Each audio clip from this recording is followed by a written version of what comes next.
Hey everyone, this is Mike.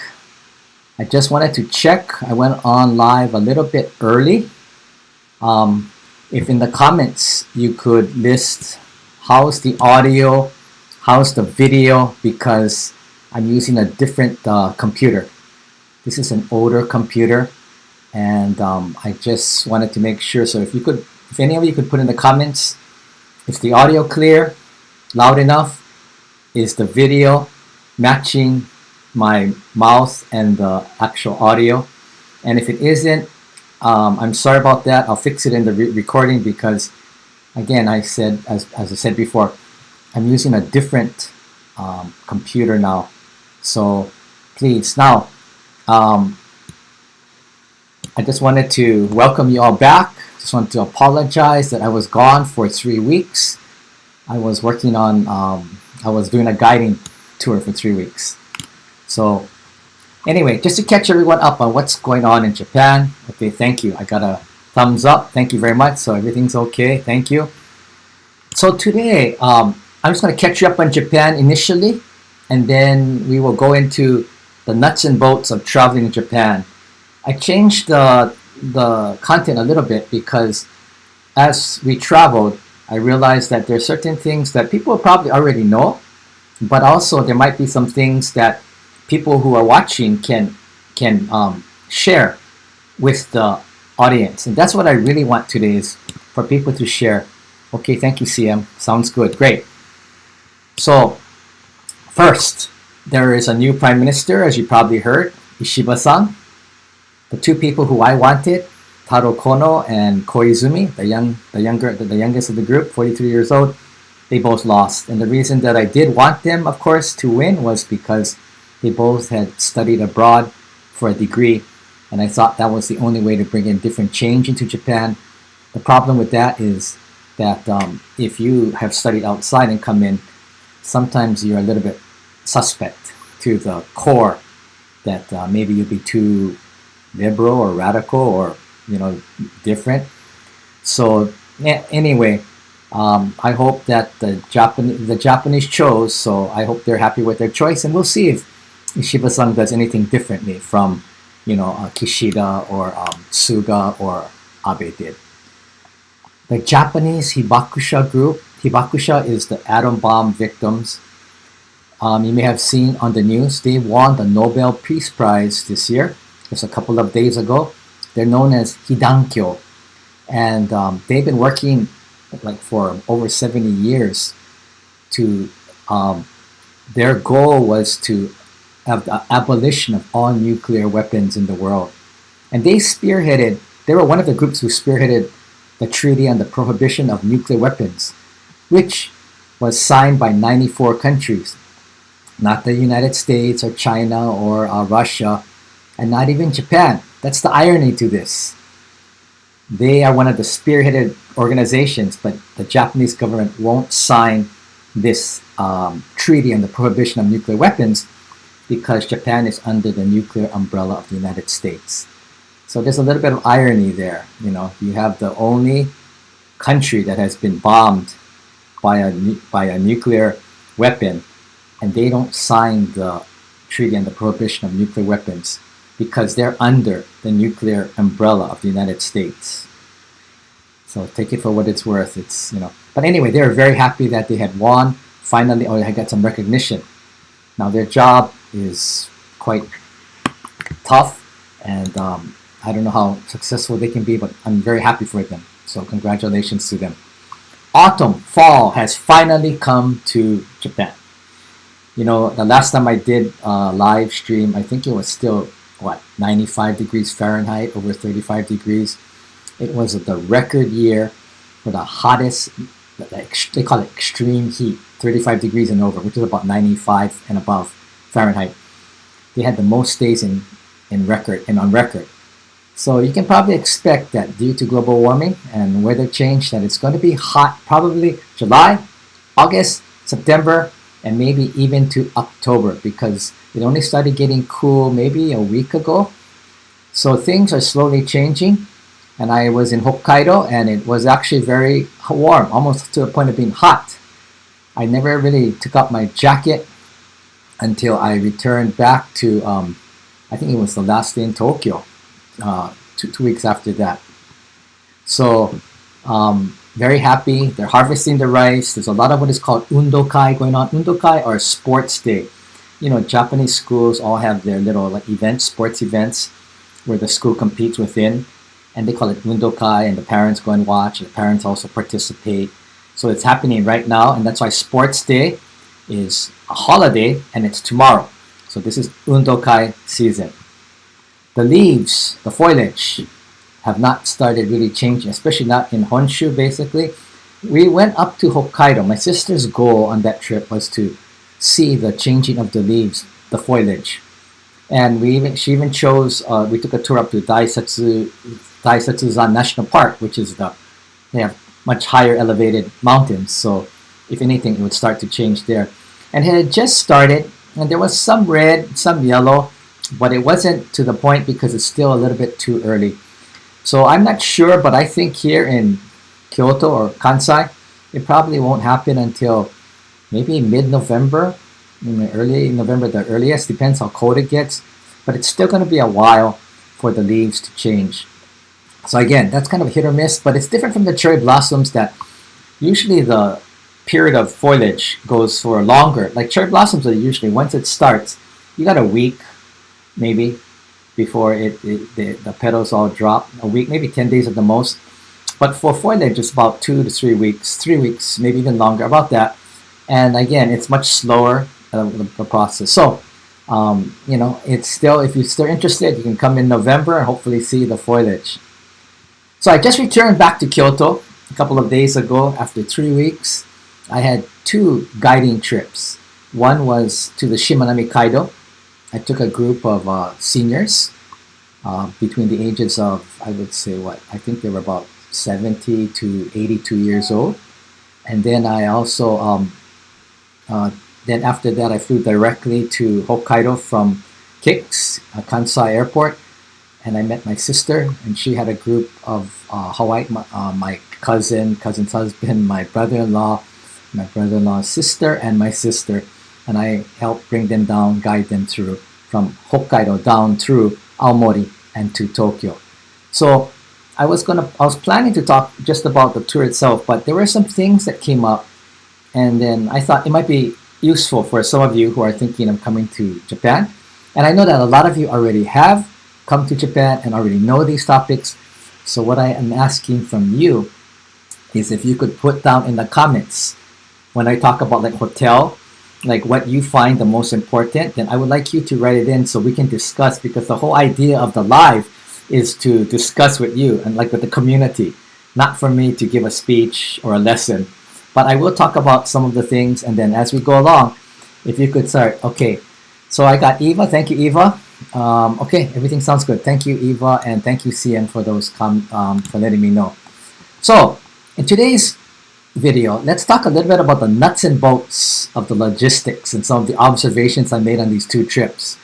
Again, please feel free to chime in on any comments you have, any questions, and for those of you watching, if you have your own idea or better idea, please write it into the comments so you can share, because I don't know everything. In fact, I only know this much, and there's like, buku-zillion things to know. So it'll be helpful for me and for the community if you would share. Like, let's say I said, what is the best hotel you stayed in I don't know, Hakodate and in Hokkaido, and you could put it down and maybe why you chose it. But I will get to that in a little bit. So, and one more thing is that when you write comments, sometimes it will take maybe 20 or 30 seconds to show. It's a little bit of a time lag, as well as you can only write so many characters. So you may have to break your message into 2 or 3 messages, but that's fine.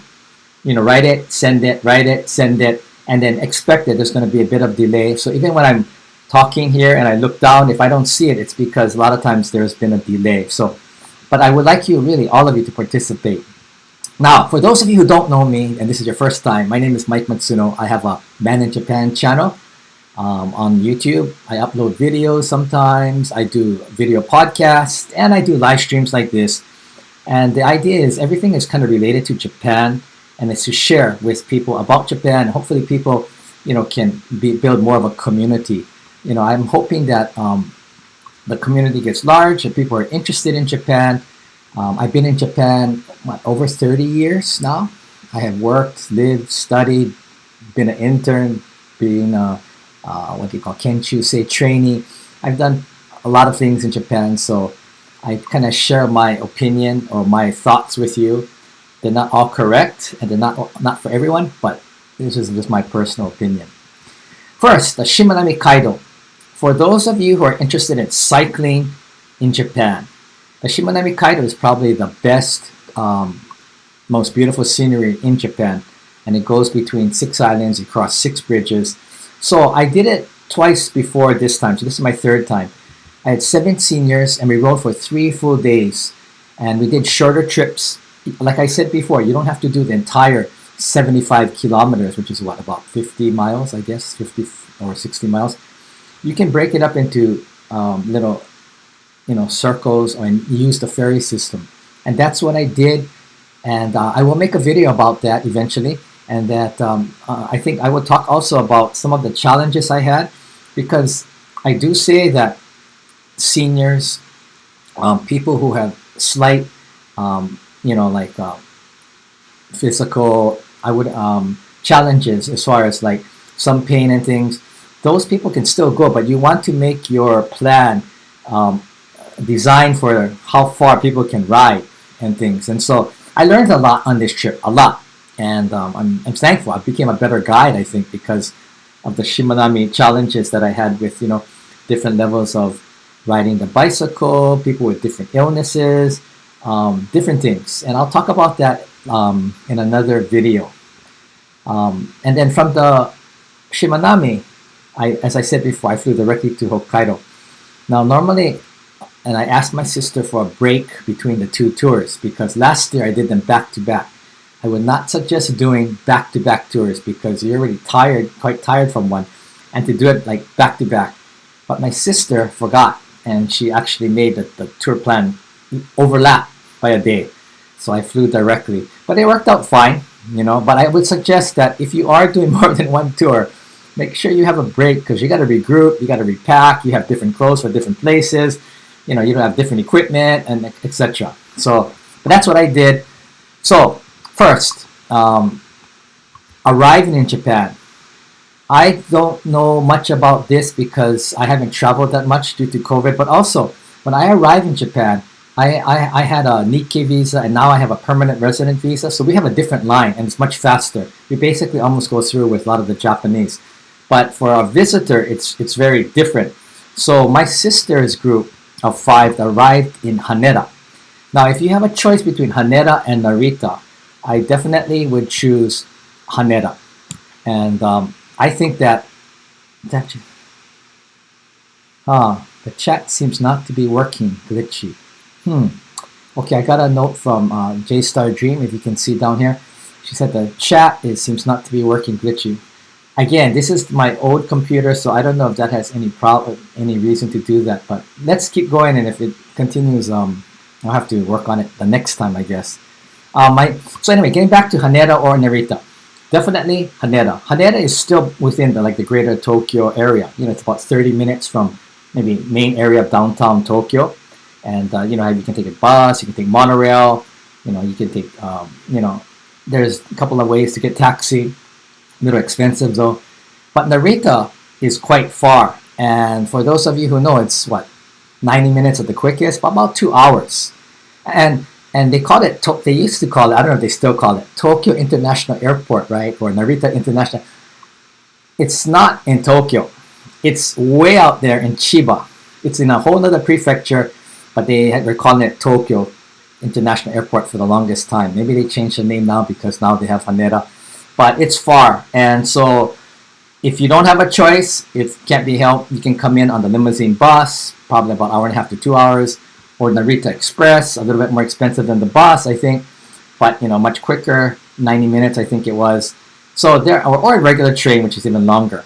And for those of you who know about Narita, why is it way out there, right? And the reason is that if you go back, and for those of you who are older like me, back in when they built it, I think it was the 60s or 70s. there were large protests. The government basically took the land from a lot of farmers, and there were huge protests.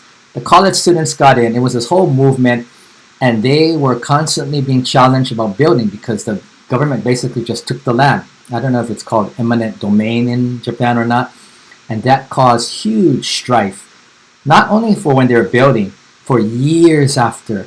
Even when I remember, what was it, maybe 20 years ago, 25 years ago, when I used to go to Narita, you always had guards, and they came on the bus, security guards, and they sometimes would check your passport and check your ticket because they didn't want radicals or people who are going to protest infiltrating into the complex in Narita. But that's because the government, and I believe that somebody made a lot of money. Somehow, someone decided, I don't know if this is not a conspiracy theory, but this is my theory, is that somebody made a lot of money because why would you build an airport so far away from Tokyo? You could build it a little bit closer. You built it out in Chiba, 2 hours away. And so the only conclusion I could come to is that someone who owned land, or some people who own land, were able to convince the government or somehow trick the government or somehow influence the government to build Narita way out where it is. And that's why it is so far away. And when they called it Tokyo International Airport, everyone said, wow, it's not in Tokyo. But again, a lot of times in Japan, they do that, right? Like Tokyo International University, the university that I attended as a study abroad student, it's actually in Saitama, about 30 minutes outside of Tokyo.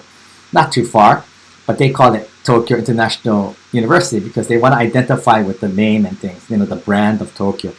So that's also similar. So anyway, that's why Narita is way out there. Now, you don't have the strife anymore or the protest, but before, for I don't know how many years, maybe 20, 30 years, even after they built it, there were still security guards that came on the bus. There was all these like riot control police that were standing guard on Narita. I was thinking, what an expense for the government to keep it so-called safe.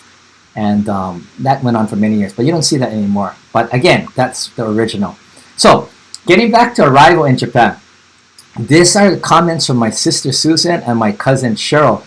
And so if they're on today, if any of you are on today, you folks want to add in, let's see, customs in Japan.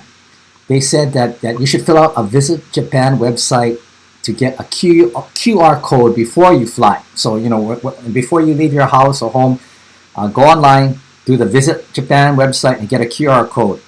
This will help you when you come to customs and will save you a lot of time when you arrive.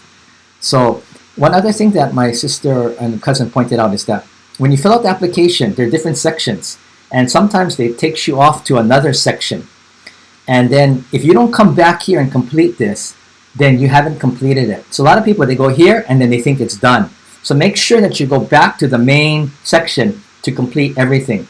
Then when you get a QR code, they say take a picture of it. So when you come through customs, all you have to do is, if you have a photo of the QR code, you won't have to log into your website and put your password in. All they need is a QR code. So again, take a picture of that QR code, and then when you come to Japan, it should be quite quick. However, customs in Japan, according to my sister and my cousin, took a long time because they said flights usually arrive at the same time. It took them over an hour to get through. This is what they say. The line was super long with like 20 different rows going back, weaving back and forth. And it was very crowded and very warm in there. And the aisles were very narrow. So just be prepared for that. Once you clear customs in Japan, you get into the luggage area to pick up your luggage. And I think my cousin said this. There's an immigration kiosk machine, standing there, that you still need to scan your passport before you leave the luggage area. And you should do that while you're waiting for the luggage. You should scan it ahead of time. So when you get your luggage, you can just leave. A lot of people get their luggage and then they go and scan it, and usually there's a line. So again, once you get into the luggage area, you got the QR code, your passport, you're going to have to scan your passport. Scan your passport and then get your luggage, and then you can leave quite quickly. Again, just to save time. Second, I'm going to move on to hotels. Now, I'm going to write this out, okay, it's not working. Okay, J Star wrote that it's not working. Audio is better. Glitchy, I'm sorry if it's glitchy. Now, can you write in the comments, when you choose a hotel, what's the most important factor? Is it price? Okay, you see my cousin, she's writing, took so long, we missed her. Oh yeah, that's right. They missed their flight because customs took so long and they had to reschedule another flight to Sapporo. So remember, there's also that chance also that you could miss your flight. As well as depending on what airlines you're flying, domestic airlines, you may have to change terminals. And if you know, I think I made a video on that about how Terminal 1, Terminal 2, Terminal 3, Terminal 3 at Haneda is the international terminal. 1 and 2 are domestic. But the way the shuttle runs, sometimes it runs this way and sometimes it runs the other way. And it can be confusing. So you want to make sure that if you're using a different terminal, which you probably will if you're taking a domestic flight from Haneda to fly somewhere else, make sure that you get the right, correct terminal. Okay, so yeah, they missed their flight. Okay, thank you, Cheryl. That's right. So if you could write in the comments, what's the most important thing for you when you think about a hotel? Let's say in Japan. Is it like price? Is it convenience, size of the room, brand, or something that you get points of?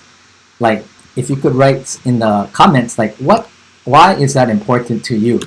What is the most important to you? For me, and for I think my sister also, I think convenience is the main factor.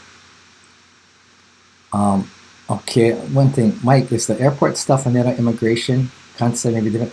Okay, good question. Thank you, J Star. This question is Kansai and Haneda different? I don't know. So if anybody knows, is Osaka, when you come through Kansai, kicks, is it similar to what I just talked about, where you got to do the QR code and all that, and are there long lines, etc.? If you can, could you write it in the comments, because I don't know.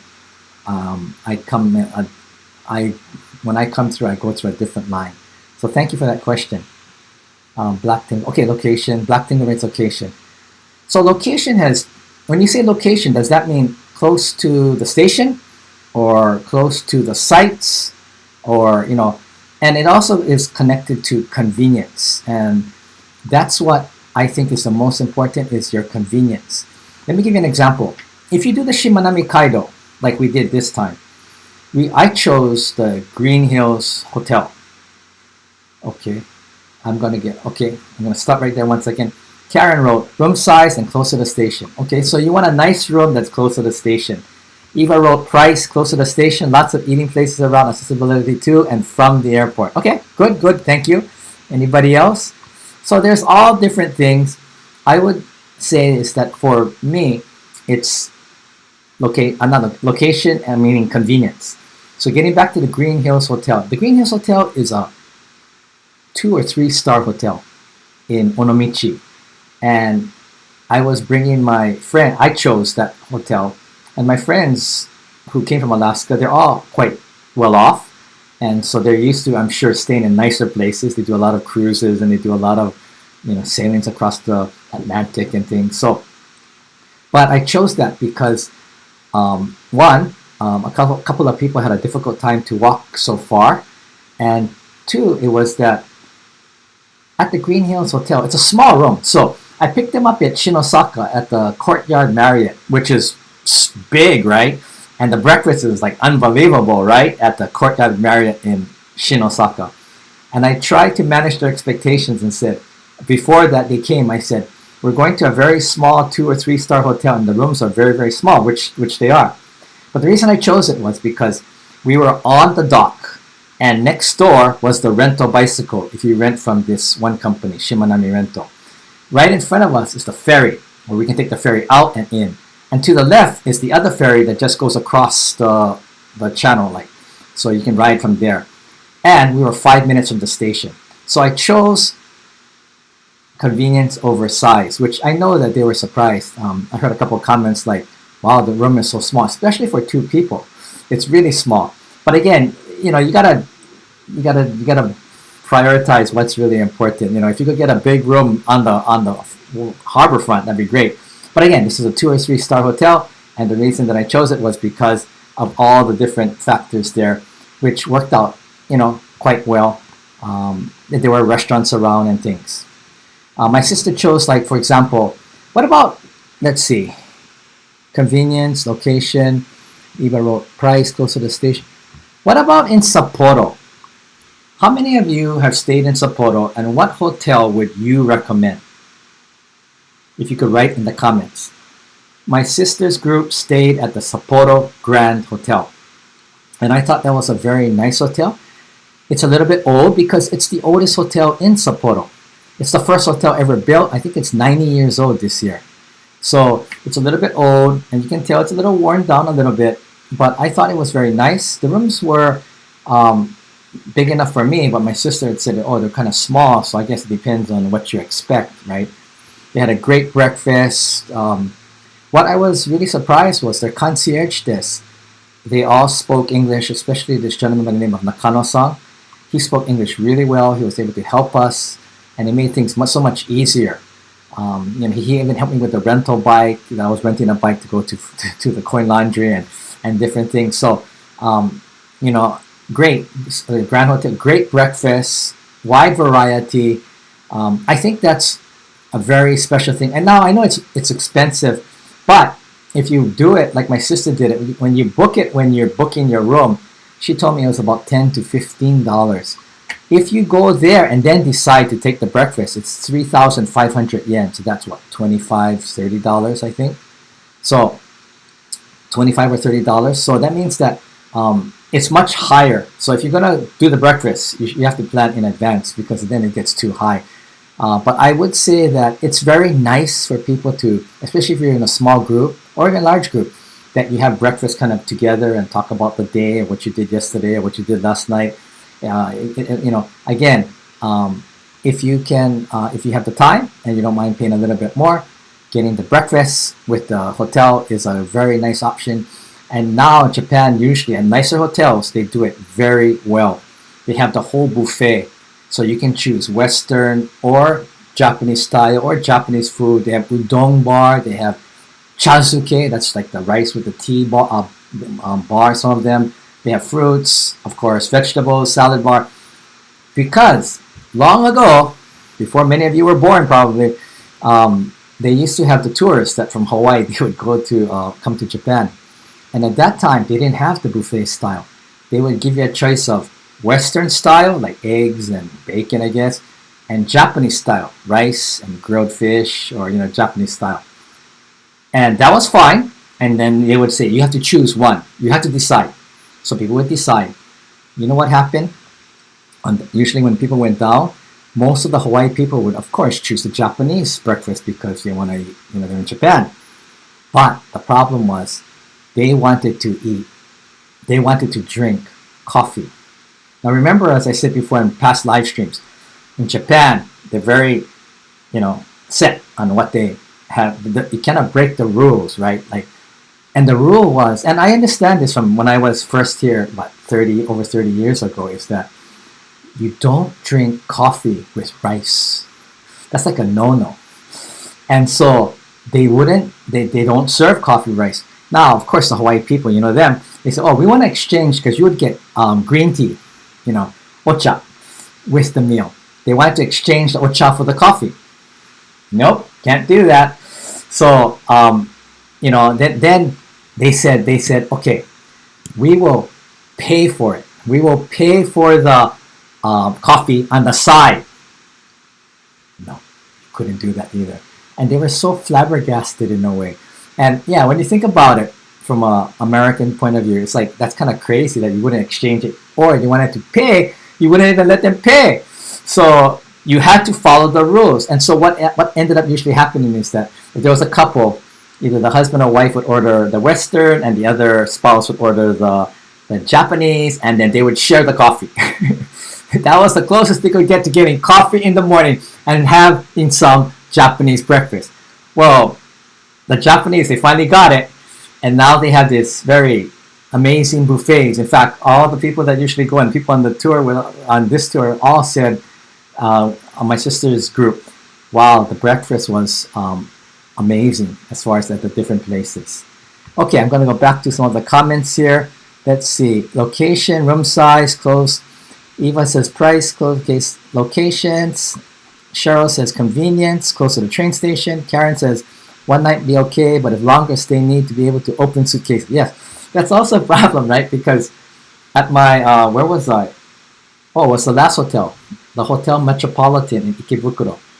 I couldn't open my suitcase on the stand and walk to the bathroom. I had to literally open my suitcase on the bed, take out what I needed, and then put the suitcase together and put it against the wall, which still kind of was made the walking narrow. It was a smaller room. So yes, if you want to open your suitcases and have them open like on a stand, you got to have a bigger hotel or with a larger room or a place. Some of those nicer hotels have that place, right? Again, be prepared for those of you who haven't come to Japan very much yet or haven't come yet, that the rooms are very, very, very small. And if you go to a cheaper hotel like we stayed at Onomichi, it's even that much smaller, you know. Okay, let's see. Cheryl says, guy like JR in Hakodate, he enjoyed having an onsen. Okay, this is another interesting point. At Hakodate, we stayed at the JR Inn. JR, right? Japanese Railways. That, and there are several out through the country. That is the most convenient because you get off the train and it's right there. And then when you have to get back on, I mean, when you take the train, it's right there. And I was surprised. I expected something much more simple, but they had all the amenities. They had a breakfast. Oh, their breakfast at Hakodate at JR Inn was fresh seafood. Like they had like the amae ebi, they had like hotate, like the scallops, and then they had a guy making sushi, and it was like a little rotisserie sushi bar that he was making, and he would be calling out what he's making, and he would put it on, and you couldn't order what you wanted. This wasn't like a sushi restaurant, but he would be making certain things. I guess they have allotted so much of each, and people would just take. And wow, that was like the first place that I've ever been that had like seafood, fresh seafood. And this is JR Inn, not expensive. I think my sister said it was $65 a night. So I said, wow. Now what Cheryl was referring to is that at the 12th floor, they had a large bath. I don't think it was onsen. Now, there's two types of baths, right? There's large baths that are not considered onsen, and they are onsen hotels. If you look at the water, just look at the water and the size of the bath, they're basically the same. But one is actual from the ground up, that's called onsen water. And many times, the one that's a public bath is either water that is reheated or charged, but it's not literally with all the minerals and the special things in it. So you have those two. But both of those look the same basically, except maybe the ones from the onsen have a little bit more of a smell, a slight smell. But again, they're both very nice. Yes, the JR Inn at Hakodate for $65 a night had a 12th floor with a large bath, you know. And so if in the room itself, it only had a small shower room. There was no bath in the shower room. And my sister was complaining that there wasn't any place to change. So you open the door and, well, if you're with your husband or wife, it doesn't matter, right? Or maybe it does matter. I don't know. But, you know, you would have to change outside. I mean, you come up with a towel, right? So, but the point is that they made the bath with the idea that they could make the room smaller and not have to put in the expense of a bathtub and then let you have just a shower in your room. And then if not, you could use the bath upstairs. You know, interesting thinking. I thought, great idea. And yes, they had a kind of a view. It was, you know, they had it kind of some parts clouded out, but then they had a view of, you could see Hakodate. And there was even a section outside. It wasn't really that beautiful because you're so high up and it's just small. But again, you could feel the cool air on your feet. And when it was raining, you could feel the drops on your face while you're in the hot water.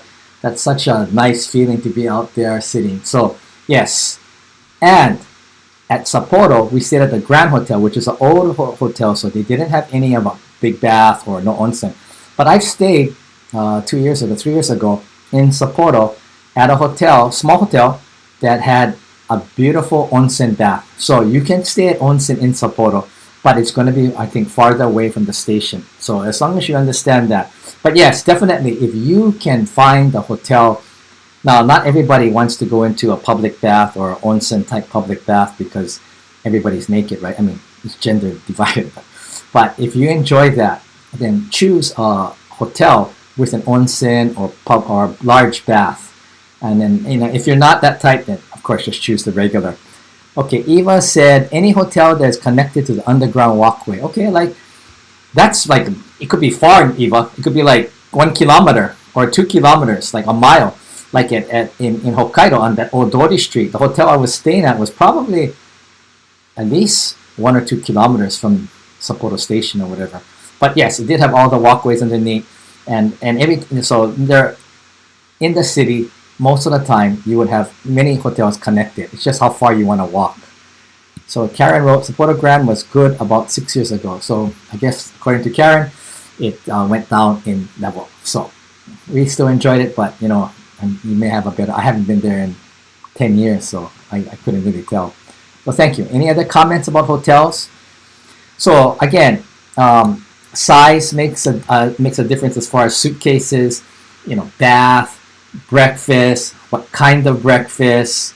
Now, for example, at the Onomichi Hotel, which was the 2 to 3 star hotel, but their expense was probably as much as my friends paid almost at the Courtyard Marriott, I would guess, probably over 150 because of the season and because of the location.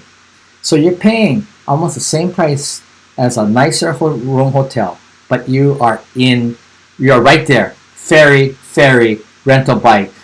So it's up to you. If you don't mind walking or taking a taxi to your hotel or taking another train, that's fine. So you have to decide what's your priority or what's the most important for you. Is it the size of the room? Or another thing is that the Onomichi Green Hills Hotel faces either the harbor or faces the street. I definitely, if you don't mind paying a little bit more, take the one facing the harbor. It's a beautiful view. It's nice to see everything out. Every day you come back to the room and you can just see out. You can see the ships, the ferry, and everything. Versus my first visit there, I stayed at the one facing the street, which is okay at night, but it's just the street, right? Now, one more thing is that when you're dealing with lower 2 or 3 star hotels as well as in the country, be prepared. And I talked about this before in another live stream. Is that you may not have like air conditioning and heating in the same time. So, for example, the first time I stayed at the Shimanami Hotel, it was really cold. No, it was really hot. I remember, and it was I think November, but they had already done the switch. In Japan, at older buildings, they usually turn the switch October 1st, which means that it goes from air conditioning to heating, even if the temperature is still warm. Remember, Japan goes by like rules. There's rules. It's like wearing the long sleeve shirt. You wear the long sleeve shirt from October 1st. Then from May 1st, you can go to the short sleeve. Doesn't matter about the temperature. Doesn't matter about the weather. It matters about the time, the date that's set that everybody follows. Taking off the necktie too. It's a certain time. You can take off the necktie and have the open collar. Everything has a kind of a set rule. So just be prepared that you may not get air conditioning or you may not get heating. Depends on when you go. Now we were there and it was warm and the air conditioner was still on, so it was no problem. But again, the last time I was there, the opposite happened and it was really, really hot. Let me see a couple more things. Oh, okay. The third hotel we stayed at was the Hotel Metropolitan. So how many of you, what I wanted to ask is, if you have a recommendation for Sapporo or Hokkaido, or Hakodate, Sapporo, please put it into the comments. We stayed at the Sapporo Grand, which was nice. Karen said 6 years ago it was nice. We stayed at JR Inn in Hakodate. If you stayed at another hotel in Hakodate, please, right, that might have been nicer. And in Tokyo, there's several, but we stayed at the Hotel Metropolitan, which is right outside of Ikebukuro Station, close to that Lumine. And we stayed there last year. My sister chose it again because of the convenience. It is an older hotel. The rooms are not very big. This is the one that I had to put the suitcase in the bed. One more thing. My brother-in-law, he noticed this. They have a nice breakfast at the Metropolitan, but there's no espresso machine, just regular coffee. So, if you need an espresso machine, then it's not that breakfast. But the other two that we stayed at did have. And the biggest thing for the biggest benefit probably for the Hotel Metropolitan is it's on the airport limousine stop.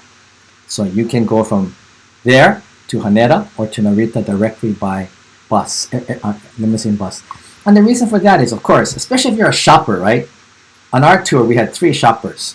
Shop till you drop shoppers, right? My sister, my brother-in-law's older sister, Karen, and Cheryl. So they could shop and buy everything they wanted. And if they bought in Hokkaido, they would takyubing, send it, because as I always say, takyubing, which is the domestic delivery service, is probably the best in the world. Cheap for the size of the, what you're sending. Safe, quick, usually overnight service, except maybe from Hokkaido and Okinawa, you probably have to add in an extra day. And if there's a typhoon or there is some heavy rains that stops the train or the planes from flying, then it's going to take a little bit longer. But usually it's like an extra day from Okinawa and Hokkaido, but otherwise overnight service. So my sister folks, we all sent our suitcases down to Ikebukuro. I think it was 2,300 yen, maybe $20, somewhere around there. And then you don't have to, so you could shop in Sapporo, pack everything and ship it to your hotel in Ikebukuro, pick up your suitcase at the concierge desk there, and then shop more, and then buy another suitcase if you want, if you have the space, the baggage allotment, and then put it on the bus, and it takes you to Haneda or Narita. You get the cart, put it in the cart, check in.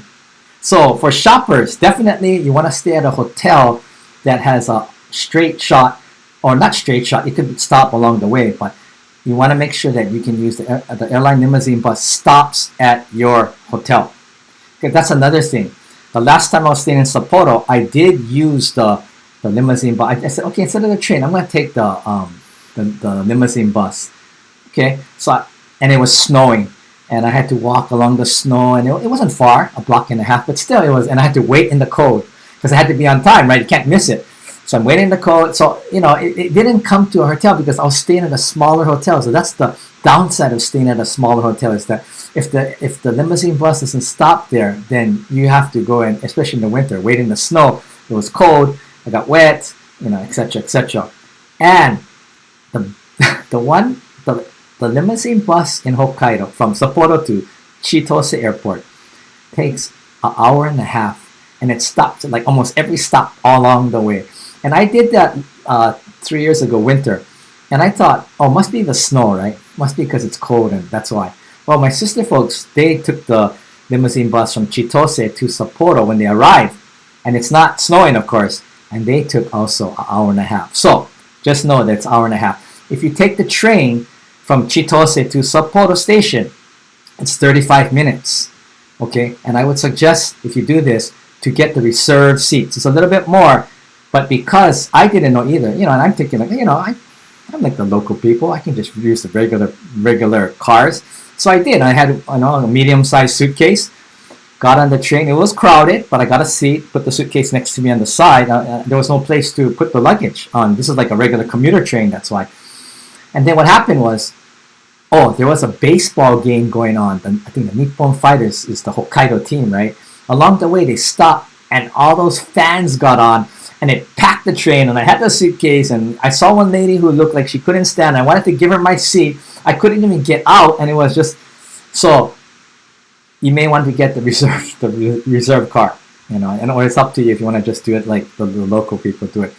But again, the train takes 35 minutes. Then you're only at Sapporo Station, so you still gotta take a taxi or walk to your hotel, unless the hotel is in the station, which I don't know if there is one there or not.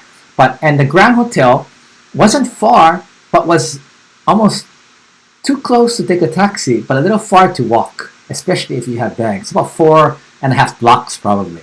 So yes, no problem now. It's not snowing or anything, or you could do it underground, I guess, in the winter.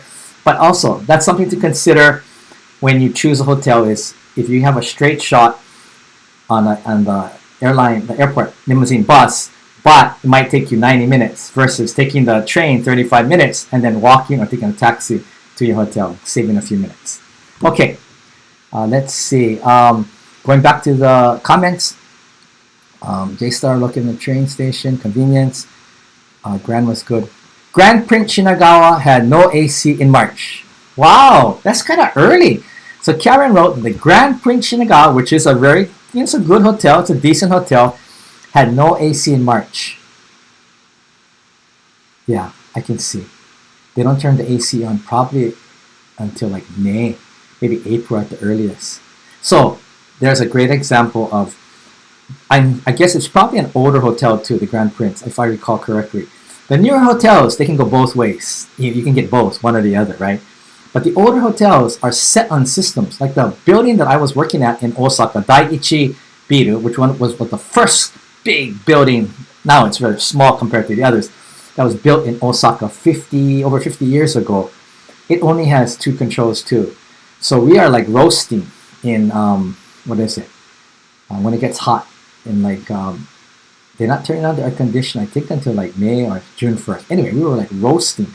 But we had to open the windows and the air sometimes is hot too. So, you know, again, and I asked everybody about that and they just said, shikata ga nai, right? Cannot be helped.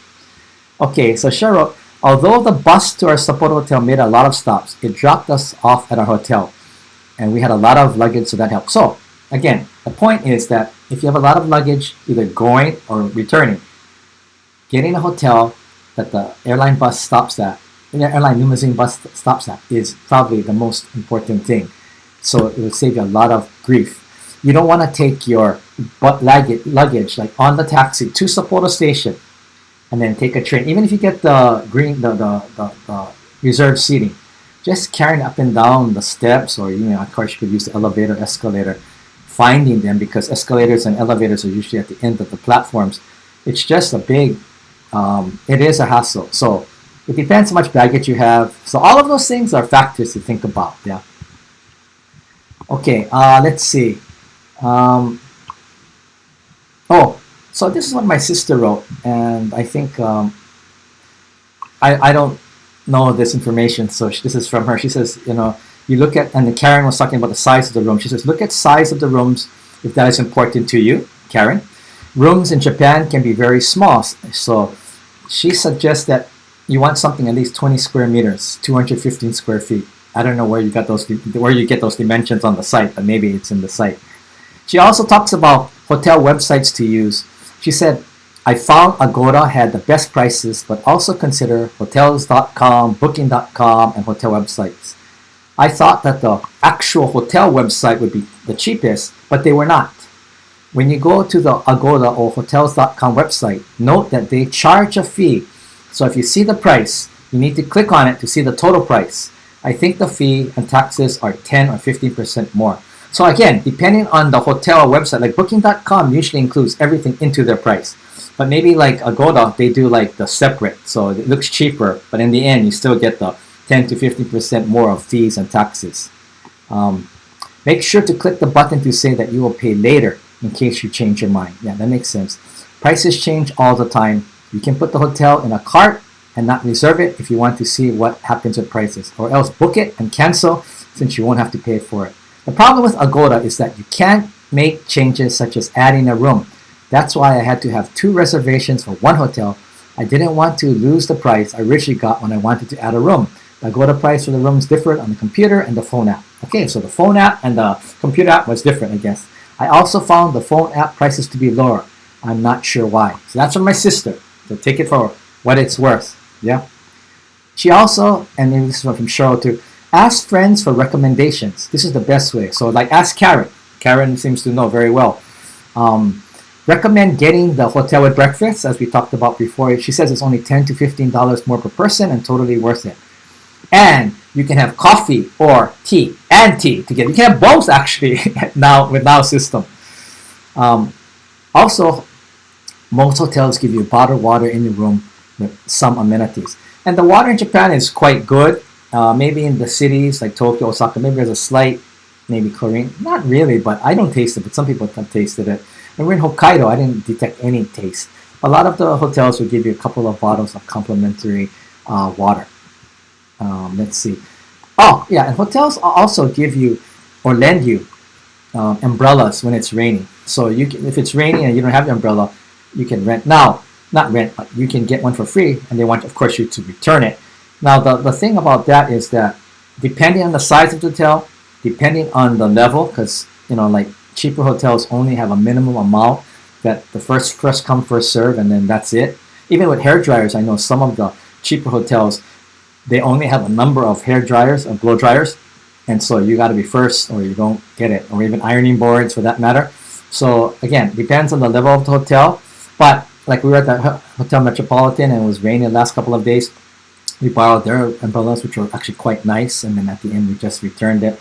So, and if they don't have any more hotels, you can go to a convenience store and you can buy them and use them, and just at the end give it to somebody or leave it at any of those umbrella places. Maybe somebody else can take it. And if you buy it, it's between 500 to 800 yen. And I always buy, if you want the big one, 65 millimeters and 70. I always buy 70, which is a larger one to keep you dry, but you don't necessarily need that. So my sister's group, my brother-in-law, Cheryl, they all had those small little Japanese folded umbrellas. I don't carry those around personally because it's too small like this to keep me dry. But it seemed to work. I did borrow one from Patrick, my brother-in-law, when I didn't have one, and it actually was enough. So up to you. You want to carry a folded umbrella around? You can buy a folded umbrella. My cousin Cheryl bought one for 2,000 yen. So you can buy one there, 2,000 yen, or you can buy one of those plastic umbrellas between 500 and 800 yen that you probably don't want to bring home, so you can just leave there. Let's see. So it is a good, when you can also, so let's say you're staying at a hotel that is kind of small and that not on the main limousine bus stand, so you want to send it. You can takyu or send it to the airport. The one thing you have to be careful of is that you have to send it, I think it's at least 2 days. So you need to make sure, you need to ask your front desk people, when do I have to send this to the airport by? A lot of times they will call maybe and they're going to find out your airlines, they need to know your name and all this kind of information, because they're very, very particular about sending it to the airport because they cannot make a mistake. So just be mindful of that. Other places, they're not too strict, but sending to the airport, first, it's going to be a little bit more expensive when you send to the airport or from the airport. It's more expensive than sending, to like your house and things. And second, you have to do it sometimes even 3 days in advance. It depends. And that's hard because sometimes you're still packing and you don't want to send it 2 days in advance. But that way, when you get to the airport, you just go and they're usually in the far ends. In Osaka, they're at the far ends. The takyubing desk, and you just go and show your receipt and you pick up your bag and you can check in. So that saves, if you don't have the airline limousine bus option, you might want to not carry it on the train or not take a taxi, which would be super expensive, especially to Narita. You may want to just takyubing it to the airport, but you got to do it a couple of days in advance. So I got a few more minutes. So another thing is that I want to talk about, let's see if there's any more questions. Although the bus to our support hotel made a, okay, stop. FCFS umbrellas. What does that mean, J-Star Dream? FCFS. That must be an acronym for something that is very trendy that I don't know. Sorry. You can write that in. For restaurants, Tokyo has more than 160,000 restaurants, so you can find. And as I said many times in my live streams before, you can always find a nice restaurant or a decent restaurant. I have never had anything bad or like unsatisfactory. Maybe not always the highest level, but everything was decent. And as I said before in live streams, I don't wait. So I just, if I have to wait, I'm going to go to the next shop. If it's a ramen shop, I can always find another ramen shop. Although if you're a foodie and you want to have the bragging rights that you went to a specific ramen shop or tonkatsu shop, then you need to wait. And your wait could be between 30 to 90 minutes, depending on. And as I said before in the live stream, my two super foodie expert of the world cuisine friends, Carrie-Ann and Yoshi, they have said, when I asked them, out of all the times you've waited in line, because they wait, because they're high-level foodies, what percentage would you say was worth it? And they said, I think Carrie-Ann said 50%.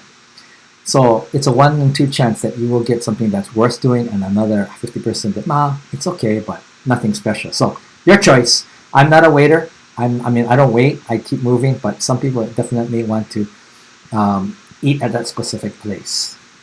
Now, so my sister's suggestion was that you don't have to necessarily wait. Make reservations. Although I'm finding out more and more, even in Kyoto, that a lot of like yakinikuya or more a little bit high end, decent to high end, they want you to make reservations or you kind of get in. And my sister not me, her friend made, because I made a mistake in Japanese and she didn't want me to do it.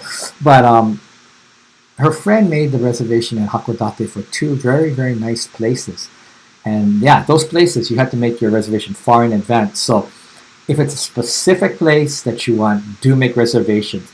But if it's just like, well, we could eat ramen or tonkatsu or teishoku or whatever, then you don't necessarily need to make. And there's always a restaurant that you can, around the corner, that you can find.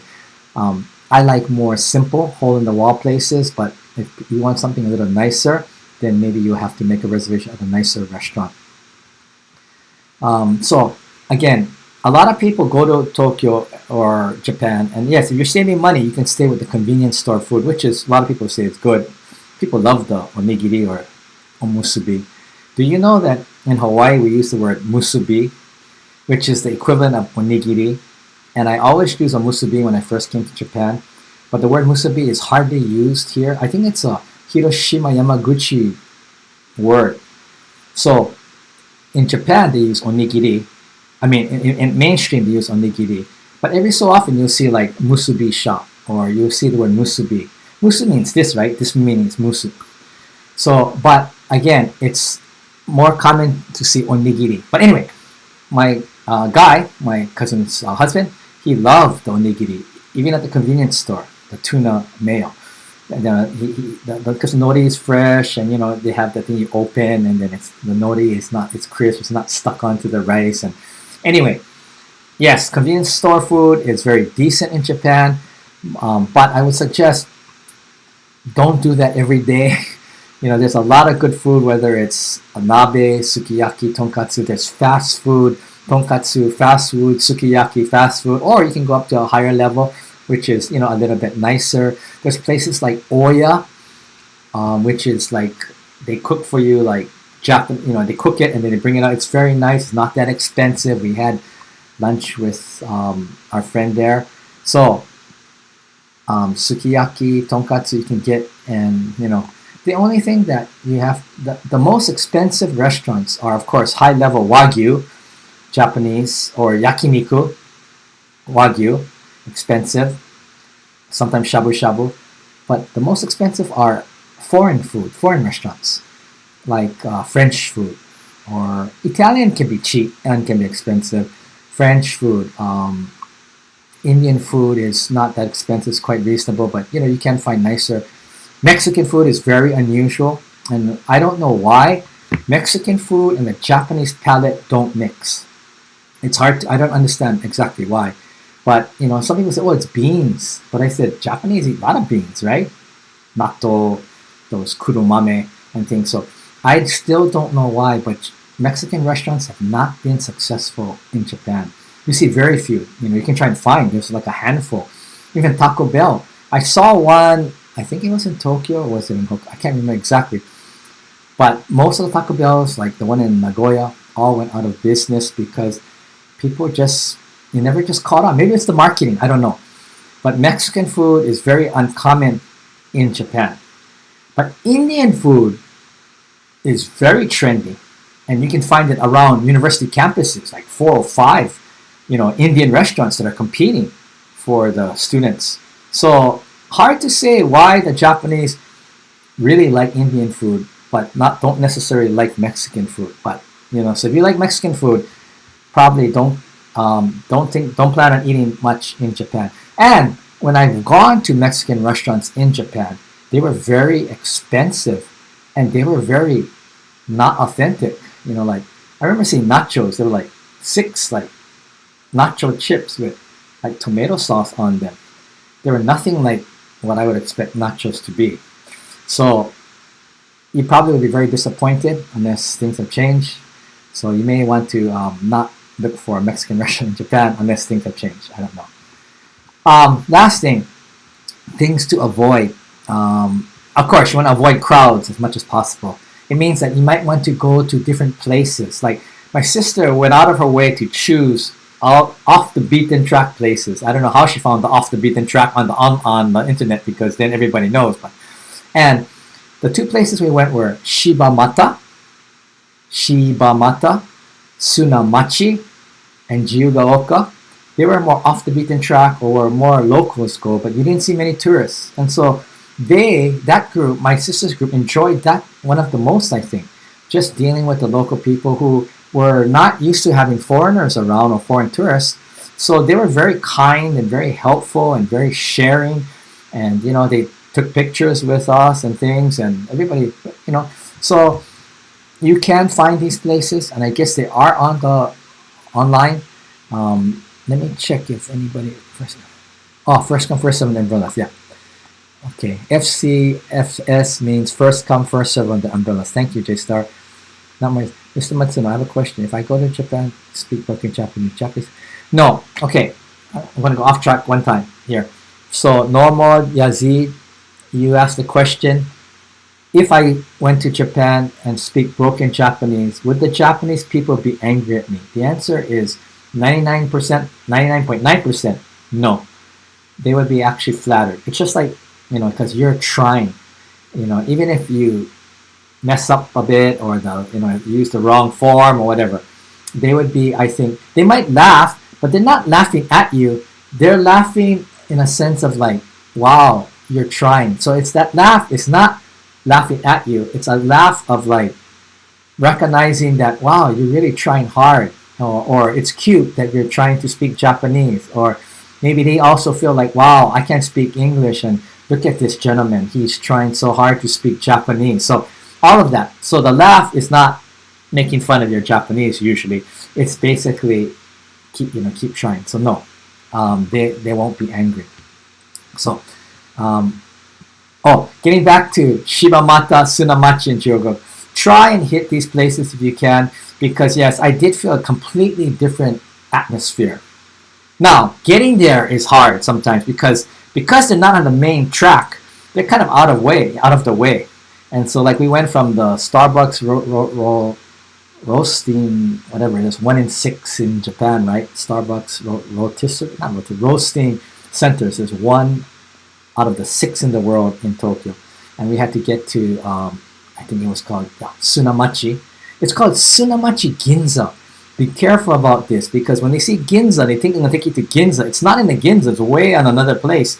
So Tsunamachi Ginza. You show them on the map where you're going to go if you're showing a taxi. Well, our taxi fee was quite high. I think it was like 8,000 yen, and there's 3 of us in there, so not cheap. But we didn't have time, and it was way out of the way. We'd have to go like 3 different trains and walk, and we didn't really know. So that's the downside of off the beaten track. But the good side is that you will feel like you will get to see the real Japanese heart that has not been affected or what is the word I'm looking for? That has not been negatively influenced or affected by too many tourists. So like again, Shibamata, Tsunamachi, and we went to Jiugaoka. These are very more local places that people live and use. And the prices were actually quite cheap, or much cheaper than like in Kyoto, of course. Like for the yakitori or whatever, 70 yen a stick. I can't remember exactly, but everything was cheap. Everything was really good. We bought mochi, daifuku mochi, we bought dango mochi, we bought chicken, we bought all kinds of things. So if you can, off the beaten track, highly recommend it. Oh, hi Wally. Thanks for being here again from Canada. Thanks so much. Starbucks Roastery. Okay, Starbucks Roastery is the place that there's only 6 in the world and 1 is in Tokyo. And that also is out of the way. We had to walk 35 minutes, I think, from Shibuya. I'm sure, and we can take a bus. I'm sure there's another way to get there, but it's way out there. But a lot of people are going, mainly foreigners are going. It's something to see. You can buy, I was trying to buy a card for a friend at the office who I wanted to thank. the minimum you can put on one of those gift cards was 5,000 yen, 40, $45. And I said, why is it so expensive? Because they want to brand it. So you have to put a minimum. So I didn't get the card. Or they sell their own, only roasted at Tokyo Roastery, Starbucks, and the highest cost of all. And I bought a small bag for my person in the office. But yeah, that's what they offered there. Okay, I'm gonna close it down here. I did wanted to say one thing about. Oh, my sister also at the end mentioned that my brother-in-law Patrick, and this is a good idea. He brought like little macadamia nuts in those little packages, those sealed packages, like I don't know, maybe 2 or 3 in each one. And he bought these bags of them. I think he bought 3 bags. And what he would do is, as we met nice people, people who were kind to us, he would give them one, and he would ask them if they could take the picture with the nuts, or with somebody one of us with them. And almost always, maybe 5% of the ladies, the older ladies, were kind of shy and said no, no, no, no, they wouldn't. The takubing lady said no. The 2 ladies at the tsukemono shop said no. But outside of those 3, if I recall correctly, everyone said fine. In fact, a lot of them were like flattered, especially in those places that were off the beaten track. They were happy to take pictures. They felt like honored. So that might be one way to kind of connect with the local people or thank them. Patrick always had a whole bunch of those nuts that he gave, to different people along the way.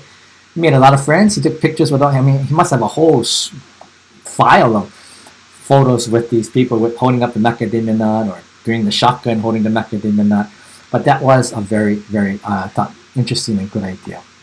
One last thing about renting a van.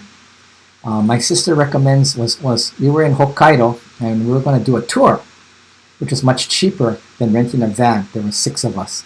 But in the end, although it cost more, we realized that flexibility and to do what we wanted, it would be more worthwhile to do that. So we got the rental van.